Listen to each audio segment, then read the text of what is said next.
So, welcome to this session. This is the sixth session that we have in this series.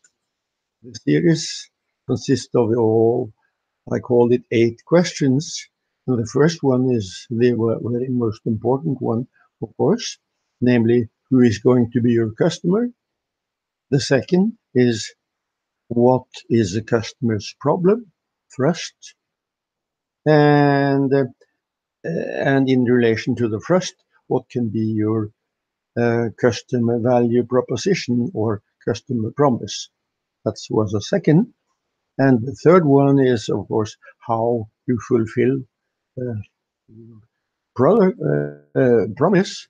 And the fourth is the difficult question of what's the price? And the fifth is the question of how to reach the customer with your message. And now we have the sixth, and that is the question, do you have competitors? Now I have some comments to you, depending on what you answer. You can answer, yes, I have competitors.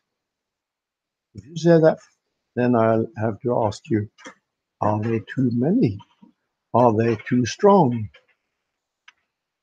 If they are, then you know that it'll be a tough job starting your business.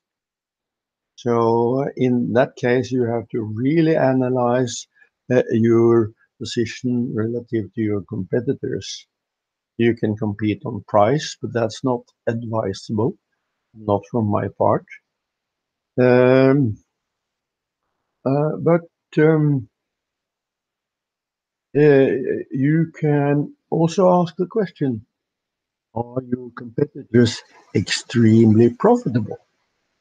They have so-called windfall profits, then it might still be interesting to enter the market. And then price, of course, would be an issue. Then you could say that your customer's first is and problem is a high price of the product.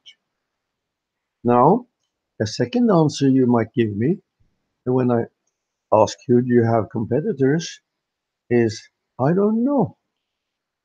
If you answer that, you obviously, my obvious response is that that's too bad. You cannot start without knowing your competitors.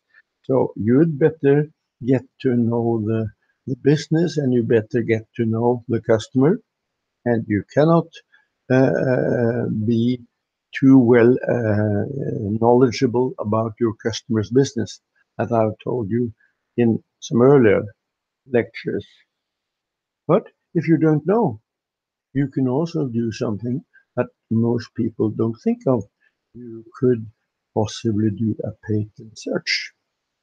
A patent search can reveal, if you do it very thoroughly, if there are any strong potential competitors that are planning to be your competitors. They would most likely try to protect their know-how with patents.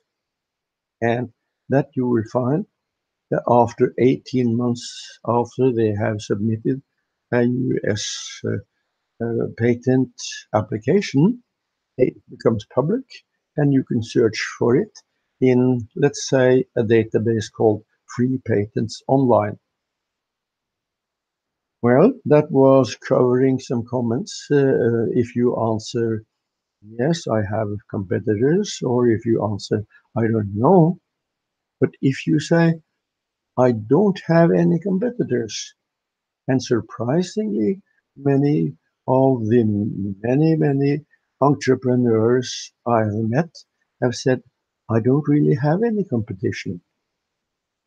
And in one way, they could be right, because they take into account that there is no one in the market which does exactly the same as they do. And in that way, they can say we don't have any exact competitor for our product, but there is always a competitor.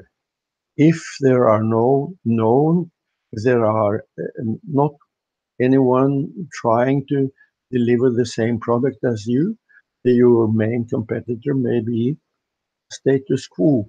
What are your customer doing before they buy your product, or if they don't want to buy the product? The old way of doing things without your product is always a competitor. And of course, that is a situation you'd have to study in order to find the value proposition.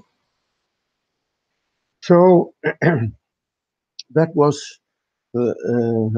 my comment A into your possible no question to the competitor existence.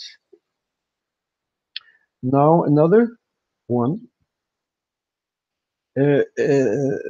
thing you should really ask yourself and others probably if you say no to the question is your solution really a solution to the problem, or is it something you just imagine or have some relation?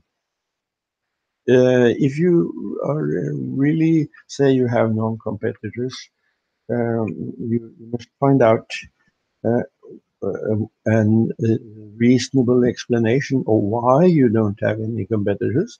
Is it because the situation is so new and you have some new technology? Then I would accept it. Um, and but if you say I don't really know, then you have to find out. A third comment on this no answer is a question from me uh, as follows: is it easy to copy your solution? If it's easy to copy your solution, then you run in danger of being of getting a quickly many competitors. As I advise you to follow a strategy when you have a new product, you should take as high price as possible as you can, um, with reason. That will give you a higher profitability, and this may be noted by the people studying the branch and looking for newcomers and looking for new good ideas. And then it's a question of you having to lower the prices and increase the volume as your idea get to be more and more known in the business. So at any rate, um, if it's easy to copy your solution, you have really to think about how can you make it more difficult for competition to compete with you. And that's an essential question.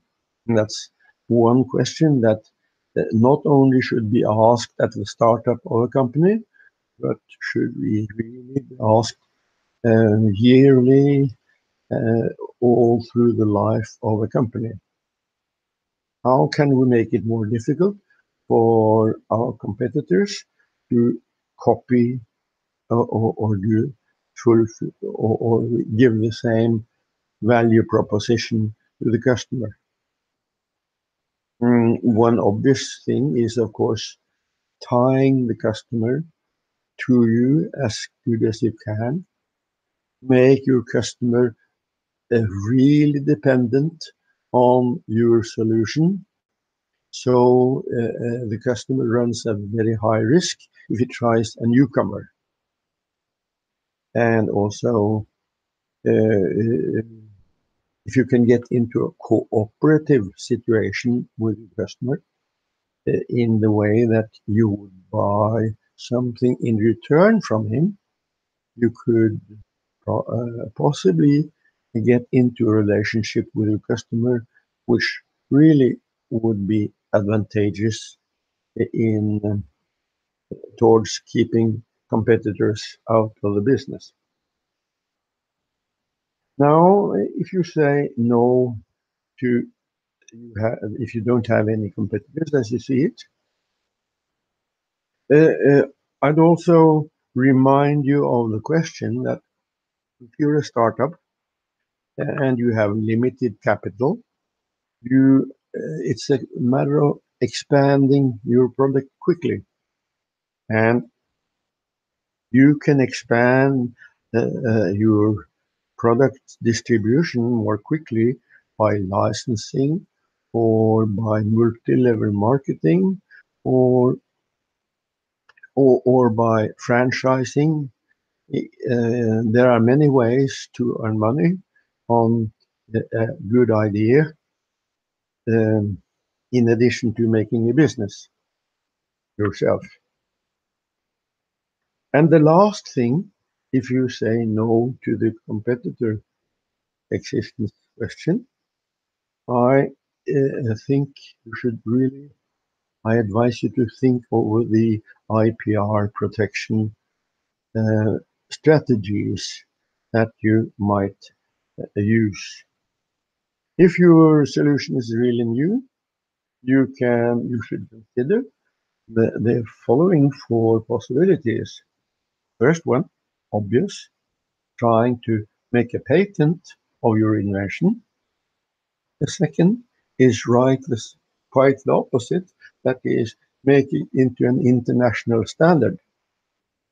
There is a Norwegian company selling toll um, road toll systems, and they were very advanced in technology in Trondheim.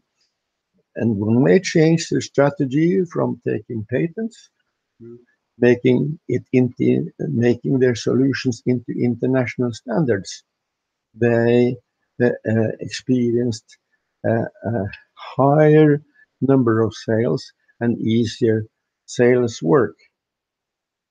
So patents is the first, standardization internationally is the second, and then um, uh, publication is also a third possibility. And publication is not giving you any exact protection, but it does one important thing. This gives you, as a small company, freedom to operate, because it means that when you publicized it, nobody else can take a patent on it. And if somebody else would take a patent on your idea, that would absolutely be disastrous for the business, because then with the patent laws, they can prohibit you from selling your product. So, and the fourth is, of course, the question of secrecy. There's a Norwegian company in Musta which have kept their production method for fish secret for centuries, and the family has become much richer because of this secrecy than if they had taken a limited time limited patent on the production method. So those were the four things you should consider as strategy for protecting your good idea. If you tell me you have no competitors. So thank you very much for listening. Nice to see you here, and I look forward to seeing you in the next lecture, which probably will be tomorrow. Thank you for coming.